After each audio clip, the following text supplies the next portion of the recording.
Holy cow. You know, I really don't know how to do this video. You can see pretty girl in the background over there on the other chair. I really don't know how to do this video. You know, what, just a cow? Yeah, life is very precious. You're really only here, it may seem like you're here for a long time, but in reality, you're here for maybe 2 minutes, maybe 5 minutes. Because time here on earth is totally different from time in heaven. It's totally different. You no matter how you live, or how long you live, you're really here only a few minutes. You're actually only here for about a day. I know that seems weird, but that's a time in heaven. Time in heaven is really different. So your time here on earth is short. It's not that long. And how you make a lasting legacy or what you do with your time here on earth is all up to you. It's all up to free will. Whether you're famous or you're not, it doesn't matter. It doesn't matter. Your time here on earth is how you define it.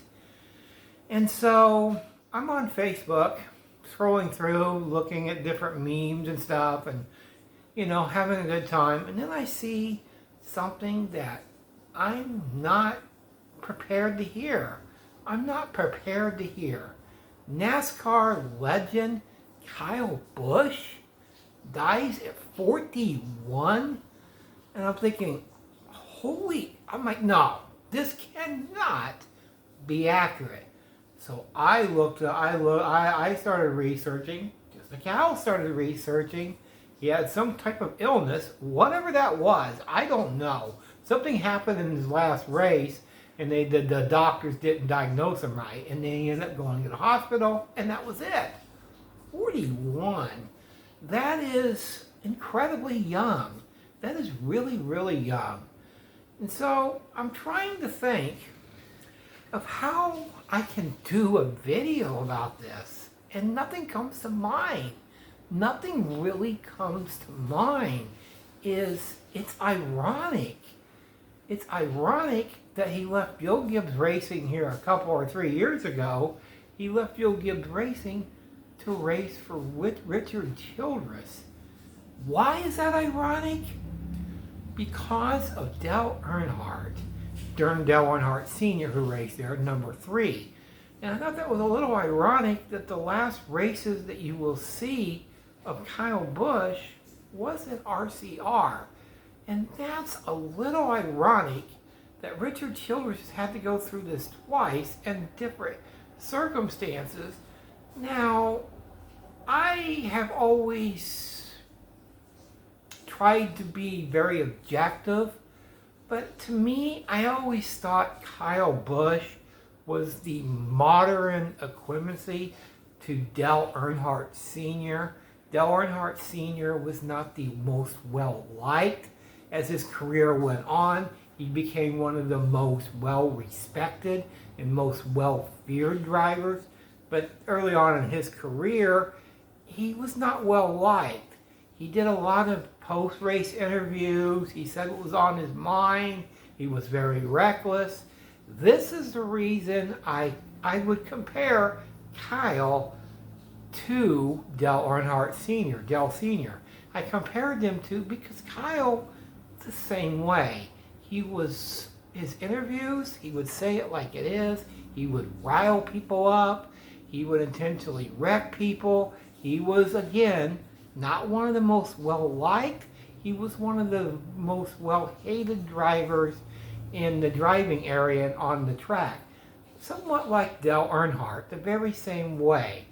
But as Kyle's career progressed, I don't want to say got longer because 41, but as his career, started to wind down, because it was winding down, he was becoming more well-respected, which is like Dale Earnhardt was the same way. Same thing happened. Even though Kyle didn't die on the track, he died in the hospital, but you can pretty much say he pretty much did die on the track because something happened at Watkins Glen. And I'm trying to think, what's his lasting legacy? I don't know. I don't know. I think Kyle's lasting legacy is he was a very young prodigy who got into NASCAR. I don't think you'll hear this anymore. He got into NASCAR at an extremely young age. He became one of the youngest winners in NASCAR history at 20 years old. He was like 20 or 21. But the one thing I remember most about Kyle is this. Fierce competitor, would do anything to win, that's why he reminds me of Dale Earnhardt. But the one image I have of Kyle is this. Was in 2015, I think it was, pretty sure. He got into a bad wreck at Daytona. That pretty much, I thought that was going to end his career. He got a broken leg from that, and so he was in the hospital for quite a while. He had to do a lot of rehab and therapy just to even try to get back on the track. And because of, I don't want to get into the debate about the rules and all that, about how they had the playoff system and all that. I don't want to get into that. And that's not what the video is about. So he ended up coming back and missing a lot of races, like 11 races he missed. And somehow he persevered, or trying to say that word, I can't say it right. So he ended up, getting into the playoffs, and he ended up winning a championship while missing 11 races. That is the image, that is how I want to remember Kyle Busch. It's being a complete competitor on the track. That's how I want to remember Kyle. He was a very fierce competitor.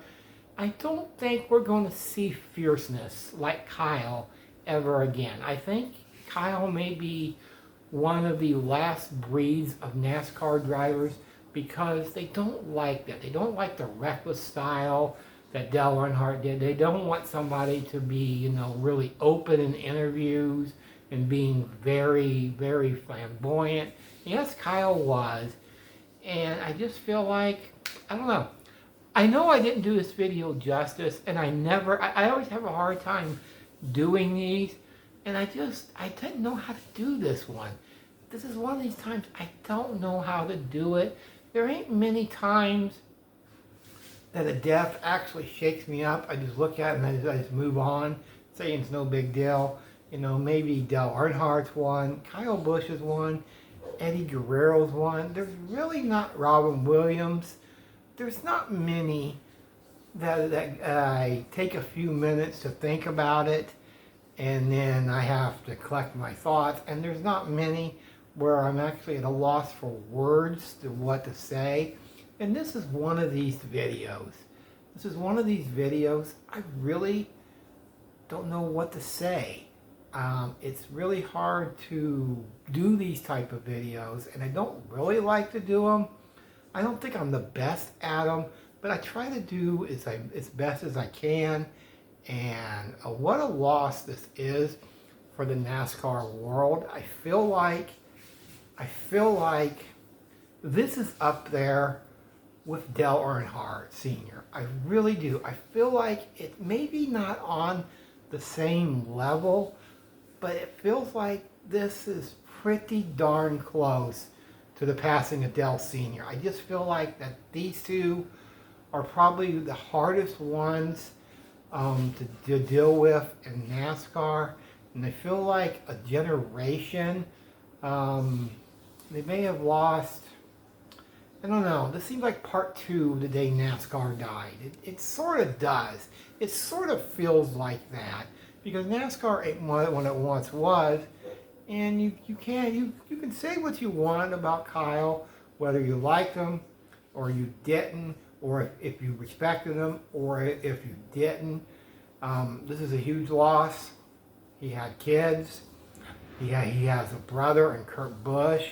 This is an incredibly loss for the entire family. No question about it. And hopefully they can find peace in the upcoming weeks, months, and maybe even years. And I just don't know what else to add with this. This is one of the toughest ones I've done in a while. I mean, this is not a very easy one to do, and I know I didn't do it any type of justice, but will say this. I think if NASCAR, if they ever decide to retire numbers, I think there's three numbers they should retire. One is, of course, Dale Sr., number 3. The second one is 43, Richard Petty. And I feel like the M&M's 18 car, that should also be retired permanently. Because I think when you're thinking of numbers in NASCAR, you think of number 3, you think of number 43, and of course you think of the number 18. And you know what? Rest in peace to Kyle Busch, and condolences to the entire family. Me and Mom are saying that's all for now. That's all for now.